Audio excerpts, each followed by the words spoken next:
Pachal மேம்பாலத்தில் share auto மீது car மோதிய விபத்தில் மூதாட்டி உயிரிழந்த நிலையில் மேம்பாலத்தில் இருந்து கீழே விழும் இருவரின் சிசிடிவி காட்சிகள் வெளியாகி பரபரப்பை ஏற்படுத்தியுள்ளது. திருப்பத்தூர் மாவட்டம் ஜோலார்பேட்டை அருகே அச்சமங்கலம் சாமுடி வட்டத்தை சேர்ந்தவர் ராஜா. ஷேர் ஆட்டோ டிரைவரான இவர் திருப்பத்தூர் பேருந்து நிலையத்தில் இருந்து பயணிகளை ஏற்றிக்கொண்டு பாய்ச்சல் ரயில்வே மேம்பாலம் வழியாக புதுப்பேட்டை நோக்கி சென்று கொண்டிருந்தார். அதேபோல ஜோலார்பேட்டை அடுத்த அன்னை நகர் பகுதியில் சரவணன் என்பவர் காரை வாடகைக்கு எடுத்து பாய்ச்சல் மேம்பாலத்தின் மீது சென்றுள்ளார். அப்போது கார் எதிர்பாராத விதமாக ஷேர் ஆட்டோ மீது மோதி விபத்துக்குள்ளானது. இதில் ராஜா மற்றும் ஷேர் ஆட்டோவில் பயணம் செய்த பெண் ஒருவர் ஆகிய இருவரும் தூக்கி வீசப்பட்டு மேம்பாலத்தில் இருந்து கீழே விழுந்தனர்.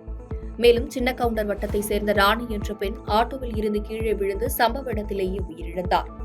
மேலும் படுகாயமடைந்த ராஜா மற்றும் ஷேர் ஆட்டோவில் பயணம் செய்த பெண் உட்பட 4 பேரையும் அங்கிருந்தவர்கள் மீட்டு மருத்துவமனைக்கு அனுப்பி வைத்தனர். இந்த விபத்தில் இருவர் மேம்பாலத்தின் மீதிருந்து கீழே விழும் சிசிடிவி காட்சிகள் வெளியாகி பரபரப்பை ஏற்படுத்தியுள்ளது. பாதகம் செய்பவரை கண்டால் நாம் பயங்கொள்ளலாகாது பாப்பா, மோதி மிதித்து விடு பாப்பா, அவர் முகத்தில் உமிழ்ந்து விடு பாப்பா. அண்மை செய்திகளை உடனுக்குடன் தெரிந்து கொள்ள இணைந்திருங்கள் இயம்நாடு தொலைக்காட்சியுடன்.